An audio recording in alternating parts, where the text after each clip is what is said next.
Dicen que el mar termina en la orilla, que la marea tiene un límite, marcado por la arena y la roca, que tierra adentro, lejos de la sal y la espuma, uno está a salvo de las profundidades. Es mentira. El mar no es un lugar geográfico. El mar es una frecuencia, una vibración de presión, frío y oscuridad. Y si esa frecuencia se adhiere a ti, si se te mete en los huesos como la humedad en una pared vieja, puedes llevar el océano contigo al desierto más seco del mundo. Mi nombre es Ismael. Fui buzo de salvamento industrial durante 40 años. He bajado a plataformas petrolíferas, he soldado tuberías en la oscuridad abisal y he recuperado cuerpos de naufragios que nadie quería recordar. Me retiré hace 5 años. Me mudé a una casa en el valle, a 300 kilómetros de la costa. Buscaba tierra seca, buscaba polvo. Quería olvidar el sonido de mi propia respiración en el regulador y el peso aplastante de 100 atmósferas sobre mi cabeza. Pero el San Gabriel no me dejó ir. Esta es la historia de cómo mi casa, una estructura de madera y ladrillo en medio de un campo de trigo, se convirtió en el casco de un barco hundido. Y de cómo aprendí que no hace falta agua para ahogarse. Todo comenzó con el olor. Era agosto. El aire fuera de la casa estaba estancado, caliente, oliendo a paja seca y a asfalto derretido. Pero una noche, al despertar, lo olí. Salmuera. Un olor agudo, metálico y frío. El olor de las algas pudriéndose en la oscuridad. El olor del óxido mojado. Me levanté de la cama. Revisé las ventanas. Estaban cerradas. El aire acondicionado zumbaba. Fui a la cocina a beber agua. Al encender la luz, lo vi. En la pared del fondo, sobre el papel pintado de color crema, había una mancha. No era una mancha de humedad normal, con sus bordes amarillentos. Era una mancha oscura, verdosa, y goteaba. Me acerqué. Toqué el líquido con el dedo. Estaba helado. Me llevé el dedo a la boca. Sal. Era agua de mar.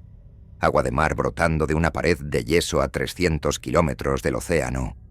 La limpié. Pensé que era una tubería rota, aunque sabía que las tuberías de agua dulce no saben a sal. Me volví a dormir, pero el sonido llegó a la noche siguiente. No era el crujido de la casa asentándose. Era un sonido que yo conocía demasiado bien. Era el gemido del metal bajo presión. Crack. Sonaba como si las vigas de mi casa estuvieran siendo comprimidas por una mano gigante. Como si el aire dentro de las habitaciones tuviera peso. Me senté en la sala de estar, a oscuras, escuchando. Crack. Y luego, el goteo. No era un grifo mal cerrado. Era el sonido de agua cayendo sobre metal. Ploc, ploc, ploc. Un sonido hueco, resonante, como si mi salón se hubiera convertido en la sala de máquinas de un buque. Me dije a mí mismo que estaba loco. El síndrome del buzo retirado. La descompresión de la mente. Pero entonces, la presión cambió. A las 3 de la mañana, mis oídos hicieron pop. Sentí esa presión familiar y dolorosa en los tímpanos que sientes cuando bajas los primeros 10 metros. Tuve que tragar saliva para compensar. El aire de la sala se volvió denso, espeso. Me costaba mover los brazos. Respirar se convirtió en un esfuerzo consciente, como si el oxígeno se hubieran diluido. Miré hacia la ventana. Afuera debería verse el campo, la luna, los árboles. Pero el cristal estaba negro. No negro, noche. Negro, abisal. Y algo presionaba el vidrio desde fuera. Vi cómo el cristal se combaba hacia adentro. No había viento. No había tormenta. Era presión hidrostática. Mi casa se estaba hundiendo. No en la tierra. Se estaba hundiendo en una realidad superpuesta. El San Gabriel. Fue mi último trabajo. Un carguero que se fue a pique en el estrecho durante una tormenta en el 98. Llevaba una carga ilegal. No importaba qué. Mi trabajo era entrar, confirmar que no había supervivientes en la bolsa de aire de la sala de mando y salir. Bajé. El barco estaba a 80 metros, una tumba de acero. Entré en el puente de mando. Estaba oscuro, flotando entre cadáveres que bailaban el vals lento de la corriente, y allí, atrapado bajo una consola, vi al capitán. Sus ojos estaban abiertos, blancos por la sal. Me miraban, y juro por mi vida que, a través del regulador, a través del agua, escuché su voz. No en mis oídos, sino en mi cráneo. No nos dejes aquí abajo. No pude sacarlo. Estaba atascado. El aire se me acababa. Tuve que dejarlo. Tuve que subir. Lo dejé allí, en la oscuridad y el frío, con la presión aplastándolo todo. Y ahora, él había venido a buscarme. La tercera noche. La casa ya no era mi casa. El papel pintado se despegaba en tiras largas y húmedas, revelando debajo no ladrillo, sino placas de acero remachado, oxidadas y cubiertas de barnaclas. El suelo de madera estaba empapado, resbaladizo con un limo negro que olía a muerte antigua. Me refugié en el dormitorio. Cerré la puerta. Puse una silla. El sonido era ensordecedor ahora. Glu, glu, glu, glu. El sonido de burbujas gigantes rompiéndose contra el techo. El sonido del agua corriendo por las paredes. Y sobre todo, el grito. No era un grito humano. Era el grito del metal. El grito de la estructura del San Gabriel retorciéndose en el fondo del mar. Un chirrido agudo, vibrante, que me hacía sangrar la nariz. Me tapé los oídos. Me acurruqué en la cama. «Estoy en tierra», murmuré. «Estoy en tierra. Estoy en tierra». Pero mis pulmones no me creían. Empecé a toser. Tosía agua, agua salada. Me estaba ahogando en seco. La puerta del dormitorio empezó a vibrar. Alguien o algo estaba golpeando desde el otro lado. Bum, bum, bum. Golpes pesados, lentos, como si alguien estuviera golpeando con un traje de buzo antiguo, con botas de plomo. El pomo giró. La silla chirrió contra el suelo. La puerta se abrió. No, entró agua. Entró frío. Una corriente de agua helada invisible que me golpeó y me tiró de la cama. Floté. Literalmente, floté. La gravedad de la habitación había desaparecido, reemplazada por la flotabilidad. Mis sábanas ondulaban en el aire como algas. La lámpara de la mesita de noche flotaba a la altura de mis ojos. Y en el umbral de la puerta estaba él, el capitán. Pero no era un fantasma translúcido. Era sólido. Estaba hinchado por el agua. Su piel era azul y gris, y los peces habían comido partes de su mejilla. Llevaba su uniforme desgarrado y flotaba a unos centímetros del suelo. Detrás de él, el pasillo de mi casa había desaparecido. En su lugar, veía el pasillo del San Gabriel. Tuberías goteando, luces de emergencia rojas parpadeando en la distancia, oscuridad líquida.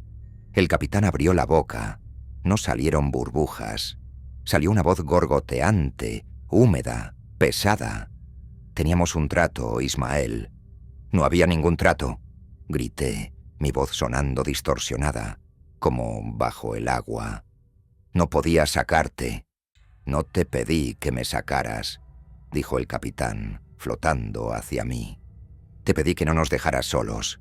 La soledad a 80 metros es peor que la muerte. La presión no es lo que te mata, es el silencio». El capitán extendió una mano. Sus dedos estaban arrugados, pálidos, terminados en uñas negras. «Tú trajiste un pedazo del barco contigo, Ismael. En tu mente, en tu culpa. Nos convertiste en tu ancla. Y el ancla siempre vuelve al fondo». La habitación empezó a inclinarse. Mi cama se deslizó por la pared. El suelo se convirtió en pared. La pared se convirtió en techo. Estábamos escorando. La casa se estaba hundiendo en el abismo espectral. «¿Qué quieres?», lloré, tragando aire que sabía a sal. «Un relevo», dijo el capitán. «El turno de guardia es eterno. Llevo 25 años en el puente. Estoy cansado, Ismael. Mis ojos ya no ven. Mi piel se deshace. Necesito descansar». Se acercó más. El frío que emanaba de él era absoluto. Alguien tiene que pilotar el naufragio. Alguien tiene que mantener el recuerdo del dolor. Si no, si olvidamos, desaparecemos en la nada. Y la nada es peor que el fondo. Entendí lo que me pedía. No quería mi vida, quería mi vigilia. Quería que yo tomara su lugar en la guardia eterna del barco fantasma. No puedo respirar. Jadeé. «No necesitas respirar aquí», susurró el capitán, poniendo su mano fría sobre mi pecho. «Aquí abajo, solo necesitas recordar». La presión en mi pecho se hizo insoportable. Sentí como mis costillas crujían. La casa gimió una última vez, un sonido de madera y acero rompiéndose, y luego todo se volvió negro. Desperté. Estaba sentado en una silla. No era mi silla de la sala. Era una silla de metal, atornillada al suelo. Delante de mí había una consola de mando llena de diales oxidados y algas. Miré a través de las ventanillas del puente. Oscuridad y peces. Peces ciegos, abisales, nadando lentamente frente al cristal reforzado. Miré mis manos. Eran azules, hinchadas. Me toqué la cara. Mi piel estaba fría, gomosa. No respiraba, y sin embargo, estaba consciente. Me giré. En la puerta del puente de mando vi una figura alejándose. Era un hombre. Llevaba ropa seca. Caminaba con paso ligero. Era yo, o la versión de mí que había sido. El capitán Ismael. Él se giró una última vez antes de salir hacia la luz de la superficie. Me miró con tristeza, pero también con alivio. «Gracias por el relevo», dijo. Su voz sonaba clara, sin agua. Y se fue.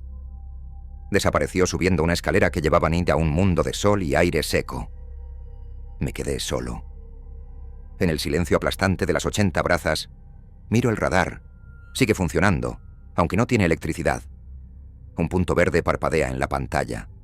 Bip, bip. Soy el guardián del San Gabriel. Soy el que mantiene el barco vivo en la memoria del mundo.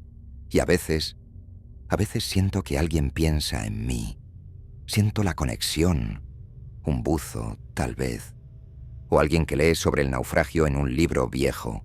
Y cuando eso pasa, cuando siento esa atención, empiezo a tirar. Tiro del hilo. Porque la soledad aquí abajo es terrible. Y el turno de guardia es muy largo. Y pronto, muy pronto, necesitaré un relevo. Así que, si alguna vez estás en tu casa, lejos del mar, y hueles a sal, si escuchas el goteo de agua donde no hay grifos, si sientes que la presión del aire aumenta y tus oídos hacen pop, no corras. No sirve de nada. Simplemente, prepárate, porque el barco ha llegado a puerto, y el capitán te está esperando en el puente. Si te gustó este relato, suscríbete al canal. Cada día desenterramos un miedo nuevo. No querrás perdértelo.